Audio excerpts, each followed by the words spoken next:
You could have played if PSSI was back then quicker in Yeah, but approaching. back then the organization of the Indonesian football No, not wasn't. me, huh? No, I'm not talking. No, I'm talking like that's why 18, I talking 18 years ago. Nah, oke teman-teman, kali ini saya akan kembali lagi yang membahas mengenai kabar terbaru dari timnas Indonesia, dan di sini pun saya akan membahas ya requestan kalian mengenai pemain keturunan ya. Memang ada beberapa pemain yang sudah bergabung ya, seperti Nathan Chow Aon, kemudian Jay Ijaz, dan juga yang terakhir ini adalah Justin Hubner. Prosesnya ya, ini saya mengupdate perkembangan terbaru ya. Untuk Justin Hubner ini tinggal menunggu keputusan presiden. Artinya dia kalau misal presiden cepat menandatangani, ini bisa tampil untuk Piala Asia. Tetapi ya, karena Piala Asia ini bulan ini teman-teman ya, Januari, kita belum bisa memastikan untuk sosok Jay Ijaz dan juga Nathan Chow Aon. Karena sepertinya ini akan tidak serempak. Mengapa saya bilang tidak serempak? Karena hingga saat ini Bapak Erick Thohir pun memberikan statement bahwa kemungkinan kecil untuk bisa debut di Piala Asia. Tetapi semoga saja ya DPR ini berbaik hati, karena semua ini berada di tangan DPR, kemudian sidang keputusan itu belum diketuk. Jadi kalau memang nanti sudah ketuk palu, baru lanjut ke proses ini teman-teman, surat keputusan dari presiden, dan baru akan disumpah menjadi WNI. Tetapi proses itu sangat lama. Kalau kita bisa lihat sekarang sudah bulan 11, dan ini harus segera dikejar. Kalau tidak dikejar ya tentu ini akan menjadi hambatan nantinya untuk Piala Asia. Itu untuk kabar terbaru teman-teman ya, untuk 3 pemain keturunan yang sudah menjalani proses ya naturalisasi.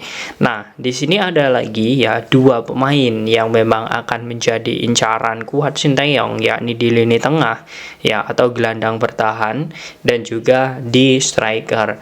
Nah, striker ini tentu ada sosok Eliano Reinders. Nah, Eliano Reinders ini adalah salah satu ya pemain keturunan juga.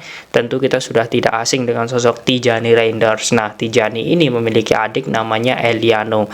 Dirinya pun juga saat ini bermain sangat bagus ya di FC Eindhoven, dan dirinya pun juga saat ini bermain maksimal di sana. Dan ini akan menjadi incaran yang sangat kuat. Mengapa demikian? Karena memang usianya relatif muda. Sinteyong juga suka dengan para pemain muda, dan PSSI memang targetnya ingin mencari pemain-pemain muda untuk jangka 10 tahun ke depan. Nah, ini semakin kuat ya untuk sosok Eliano Reinders. Nah, kemudian di lini tengah ini memang ada beberapa sosok ya, seperti Kevin Dijk dan juga Tom Haye. Mengapa saya bilang Kevin Dijk ini cocok di lini tengah? Karena memang posisi aslinya sebenarnya itu di gelandang bertahan. Tetapi di FC Copenhagen dan juga Fiorentina, dirinya selalu diletakkan di back. Artinya pemain ini juga multiposisi untuk Kevin Dijk. Nah, untuk kabar terbarunya memang saat ini lagi proses negosiasi ya untuk sosok Kevin Dijk ini, sehingga kita belum bisa melihat apakah dia akan bergabung bersama timnas jangka pendek atau jangka panjang. Dan yang tentu kita sudah tahu secara terbuka juga statement dari Tom Haye. Dia pun mengatakan bahwa yes, dia ingin membela Indonesia. Sekarang dia sudah fokus bersama tim, dan dia hanya tinggal menunggu bagaimana negosiasi lebih lanjut antara sang agen dengan Federasi Indonesia. Jika ada menemui kecocokan dan memang ada beberapa percepatan, ya saya yakin Tom Haye ini akan segera bergabung. Yang jelas ya, 2 sosok ya, yakni pemain yang ada di tengah dan juga pemain posisi depan, itu akan menjadi bagian timnasnya. Entah pengumumannya itu di bulan 1 nanti atau bulan 2, yang jelas PSSI saat ini sedang menegosiasi kedua pemain. Oke, jadi untuk Bapak Erick Thohir ya, masa kepengurusan Bapak Erick Thohir ini ada 2 ya. Ada 2 yang sudah, yakni Nathan dan juga sosok Jay Ijaz. Kemudian akan menyusul lagi 2. Dan untuk masa Justin Hubner ini Bapak Erick Thohir melanjutkan di kepengurusan Pak Iwan Bule. Nah, itu untuk kabar terbarunya teman-teman ya. Nah, di sini saya melihat ada respon positif dari pemain keturunan ya, yakni sosok Raja Nainggolan. Kita sudah tahu bahwa sosok Raja Nainggolan ini bukan akan digulirkan, sudah digulirkan ya di tanggal 10 ini. Dan ya, statement dari Raja Nainggolan menurut saya ini sangat terbuka lebar untuk bisa ya mengabdi ke depan untuk Indonesia. Ini menjadi langkah yang bagus menurut saya. Ini strategi bisnis yang pertama, kemudian kepentingan ya, karena Raja Nainggolan ini juga memiliki darah Indonesia, kepentingan dirinya terhadap Indonesia itu sudah mulai terlihat saat ini. Dia memang tidak Raja Nainggolan ini, jadi wajar saja jika dirinya memang tidak bisa memberikan apa yang sudah ia dapat untuk timnas, tetapi dia bisa memberikan motivasi, suplemen ya, memberikan penguatan kepada para pemain muda, para pemain timnas untuk bisa dicontoh pengalamannya itu. Nah, itu menjadi hal yang sangat bagus, teman-teman. Jadi seperti itu teman-teman ya, untuk berita terbaru mengenai pemain keturunan ya, semoga saja ya memang ada kabar terbaru secepatnya.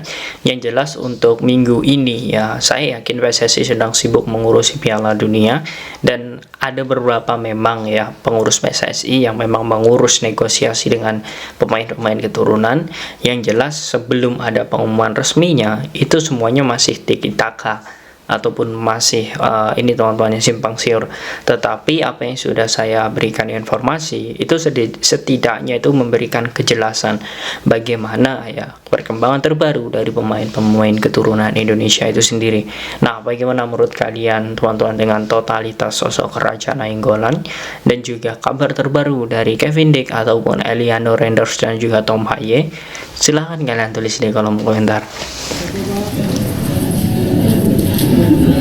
No, I had the possibility to play for Indonesia because I was contacted by them, but I already played my first game for Belgium at a young age, so it was impossible to represent Indonesia. Back then, PSSI was quick enough to approach you.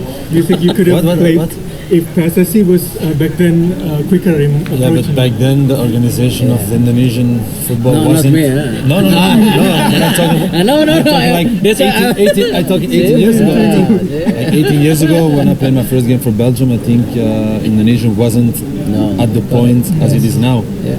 So if you go maybe back 18 years back with the organization of now, everything can change. There is a lot of changements, and it's only positive for Indonesia.